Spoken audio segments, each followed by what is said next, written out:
Graças e paz, irmãos. Ontem eu gravei um vídeo falando sobre renúncia, sobre entrega. Hoje eu vou gravar um vídeo falando sobre juventude cristã, sobre a minha faixa etária, que eu sou jovem.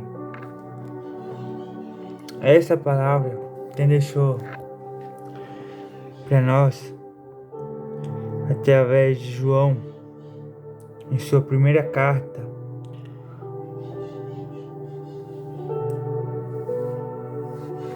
no capítulo 2, no verso 14, diz assim: foi Deus, por meio de João, deixando essa mensagem tanto para os pais quanto para os jovens. Filhinhos, eu vos escrevi porque conheceis o Pai. Pais, eu vos escrevi porque conheceis aquele que existe desde o princípio. Jovens, eu vos escrevi porque sois fortes e a palavra de Deus permanece em vós e tendes vencido o maligno. Agora, nós jovens temos a palavra de Deus em nós, temos a presença de Deus em nós. O que falta para nós? Não nos falta nada. No entanto, a igreja, no contexto geral, tem se deixado levar por muitas coisas, por muitas doutrinas, por muitas coisas que desviam o foco de Cristo.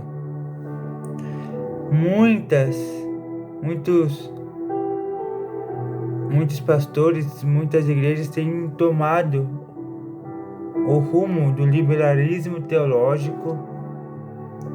Outros têm tomado o rumo de teologias que são heresias, que são postas diante de nós.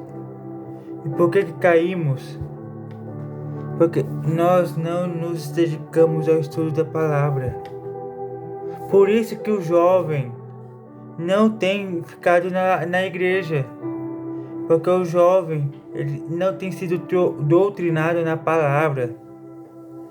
O jovem, ele quer ter uma vida com Deus sem ter, vamos cair no vídeo que eu falei ontem, sem ter renúncia, sem ter entrega, sem ter uma aliança firme com Deus. É nisso que falhamos. A igreja tem falhado na pregação da palavra. Porque o verdadeiro evangelho leva a aliança com Deus.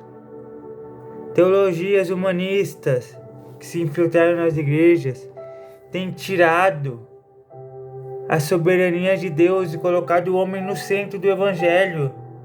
Nós não somos centro de nada, somos pó, simplesmente pó. Que com a graça de Deus fomos perdoados e limpos dos nossos pecados, nos quais estávamos mortos, pelos quais não poderíamos nem nos chegar, nem nos colocar em comunicação com Deus. Foi através da cruz que o véu que nos separava de Deus, que os nossos pecados foram tirados de nós. Nós fomos purificados pelo sangue de Cristo. Não há boas obras nessa história.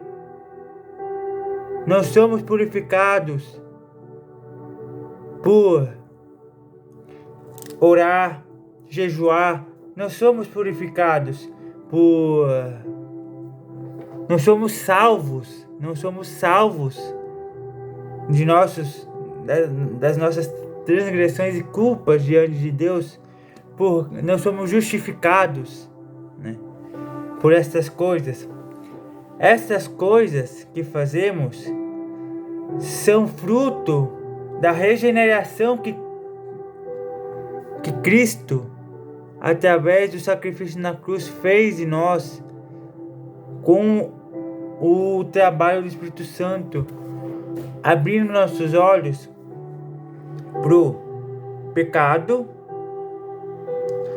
para a justiça de Deus e para o juízo que Cristo suportou, a ira de Deus no nosso lugar por conta dos nossos pecados. Através da regeneração, da justificação, que é a mudança do foco do nosso coração, daquilo que nós amávamos fazer, agora passamos a odiar fazer. Aquilo que era a vida se nos transformou em morte. Aquilo que era alegria para nós virou tristeza. Não adianta nada você chegar na igreja falando: não escuto mais música do mundo, não bebo, não fumo. Mas se seu coração estiver ainda naquelas coisas e não tiver em Deus, não adianta nada você ter deixado de fazer todas as coisas que você fazia no mundo. Se seu coração permanece nelas, você continua sendo inimigo de Cristo, inimigo da cruz de Cristo e por consequência inimigo de Deus.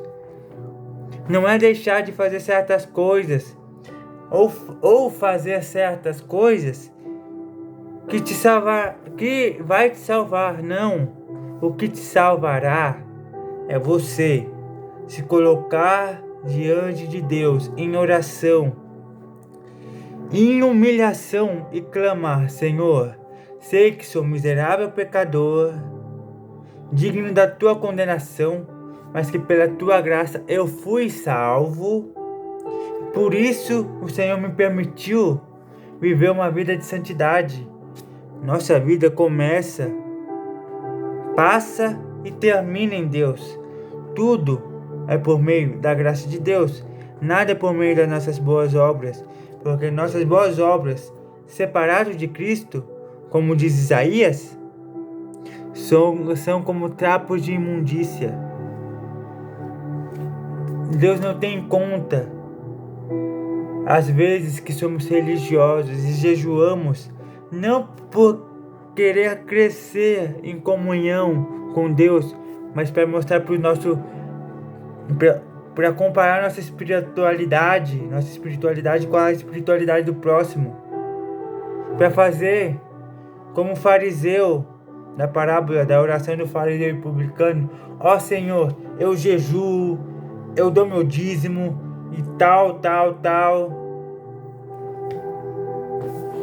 orando de si para si mesmo. Essas boas obras não te salvam. O que salva é você compreender o seu estado diante de Deus e o quão necessitado você é da graça de Deus, e o quanto você é necessitado para viver, para praticar as obras que Cristo quer que você pratique, que são as boas obras, que não são o meio pelo qual você é salvo, mas sim acaba sendo. Você pratica boas obras porque você é salvo. É um fruto da sua salvação. Não é o meio pelo qual você é salvo, suas boas obras. Você só jejua, você só ora porque você já foi salvo. Você só se entrega, se consagra, se derrama porque você é salvo. Assim também com os jovens. Se não voltarmos à palavra, a juventude da igreja vai sair da igreja. Porque o que acontece? Esse evangelho da hipergraça que cresceu, ou liberalismo teológico, ou teologia coaching, ou teologia da libertação, teologia da prosperidade, que agarram, conseguem pescar muitos jovens, mas firmam esses jovens em areia, porque não estão firmando no Evangelho de Cristo. Paulo diz: ai daquele que botar outro. Estou parafraseando Paulo, tá? Paulo não disse isso, mas em Coríntios está. Que seja anátema, né? Que seja maldito aquele que pregar outro evangelho além daquele que já vos tenho pregado, né? Não podemos botar outro fundamento na nossa pregação que não seja Cristo. Se Cristo não for o centro da nossa pregação do evangelho, não estamos pregando o evangelho, estamos pregando coaching, estamos pregando método de enriquecer, estamos pregando Deus como Papai Noel que tem a obrigação de nos dar aquilo que nós pedimos em oração. Coitado de nós. Nós não temos nada, somos nada para chegar exigindo, ordenando a Deus. Deus é soberano, somos sua criação, da onde nós tiramos que podemos ordenar alguma coisa, aquele que é o Criador do universo. Primeiro, nós pedimos em nome de Jesus, mas se não tiver de acordo com a vontade de Deus para a nossa vida, Ele não vai nos dar, porque Ele sabe que o nosso coração é enganoso. Ele sabe que nós nos desviaremos dele por qualquer coisa simples, porque nosso coração está preso nessas coisas. Por que Deus não dá riqueza para muita gente? Porque sabe que se der riqueza, muito dinheiro, essa pessoa vai sair da presença dele. Deus conhece nosso coração melhor que nós mesmos. Então não adianta ficar pedindo as mesmas coisas terrenas, materiais, que você sabe que Deus não vai te dar, ou não é o tempo de Deus te dar essas coisas. Espere o tempo de Deus. É tempo. Esse é o tempo. O tempo de Deus para você agora é você se entregar a Ele, você se render a Ele, se consagrar a Ele, você deixar as coisas que te prendem muito a este mundo e seguir a Cristo de todo o coração. Não podemos fixar nosso coração em nada que não seja Cristo, que não seja o Evangelho do Reino, que não seja pregar o Evangelho para que o reino de Deus avance e Deus seja glorificado. Nossa função aqui nessa terra é pregar o Evangelho, fazer que o reino de Deus avance, para que Cristo volte mais rápido. Não é isso que cantamos quando cantamos Maranata? Ora vem, Senhor Jesus. Quanto mais pregarmos o Evangelho e mais o nome de Cristo for declarado, for pregado, for confessado por todas as línguas, e os joelhos se dobrem diante dele em humilhação, aí ele voltará. Quando todo o globo terrestre admitir que só há um Deus. Isso só vai acontecer se pregarmos o Evangelho e não doutrinas humanistas disfarçadas de Evangelho. Não a graça, falando tornando a graça de Deus em uma coisa barata que nos libera a viver de qualquer maneira. Não. fomos salvos pela graça e pela graça somos guiados a um caminho de santidade, de entrega, de renúncia aos que têm ministério. Você tem que viver de acordo com o ministério que você tem ou que você deseja. Não podemos desejar um ministério, estar no ministério e viver de qualquer maneira. Temos que orar e ser como Cristo. Temos que orar para Deus, para que gere Cristo em nós e que por meio de nós, nossos companheiros, nossa igreja seja edificada, que por meio de nossas vidas, por meio do que sai da nossa boca, porque a boca fala do que o coração está cheio, a nossa igreja seja edificada.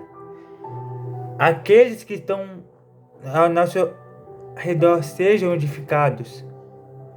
Tudo vem com Deus tem um propósito nas nossas vidas. Deus tem um chamado na vida de cada um. Vivamos para cumprir o chamado e o propósito de Deus. O amor de Deus é perdoador. Deus é amoroso, mas Ele também é justo. Não podemos esquecer da justiça de Deus. Não podemos viver de qualquer maneira e querer que Deus nos abençoe. Deus só abençoa aquele que é obediente, aquele que é fiel, aquele que caminha em retidão. Não adianta ir a Deus por outros caminhos que não seja Cristo. E Cristo requer de nós renúncia. O Evangelho não é uma coisa que vai melhorar a sua vida. Não é na hora que você aceita Cristo e todos os problemas da sua vida se resolverão. Isso é uma mentira. Isso é uma heresia do inferno. Porque se fosse assim, nenhum dos apóstolos teriam sido perseguidos. Nenhum dos grandes homens de Deus, dos mártires, teriam morrido. Porque se a gente se converte e tudo vira um mar de rosas, nenhum desses homens, grandes homens, Paulo, Pedro, o próprio Cristo, eles não precisariam ter morrido. Se o Evangelho não implicasse em morte, em desaprovação do homem,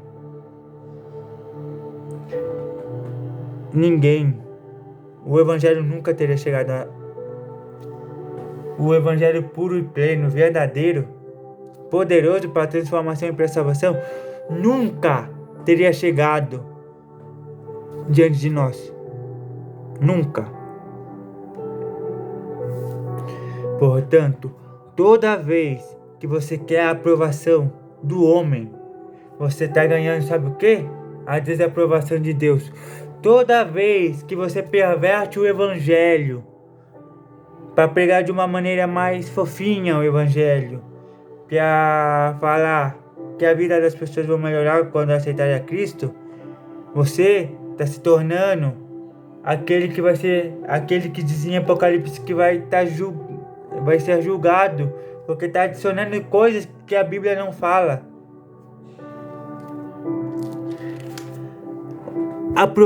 Uma das promessas mais esquecidas que Cristo nos faz é que teremos aflições, mas que nele, por meio dele, venceremos as aflições. Nós não devemos fugir das aflições, porque as aflições nos aproximam do coração de Deus. Quando estamos mais aflitos, é que mais nos achegamos a Deus. Isso não é história, isso é o que acontece. Mas que não seja só na aflição que busquemos a face do Senhor, que nos entreguemos a Ele, que jejuemos, que oremos, que adoremos, que isso seja prática constante, diária nas nossas vidas. A adoração nossa vida seja adoração, nossa vida seja uma vida de oração, orando, em todo o tempo, para que Deus nos mantenha puros e santificados e nos apresente assim na vinda de Cristo, como está em Tessalonicenses, que o próprio Deus da paz os santifique inteiramente, a fim de que sejam apresentados irrepreensíveis na vinda do nosso Senhor Jesus Cristo.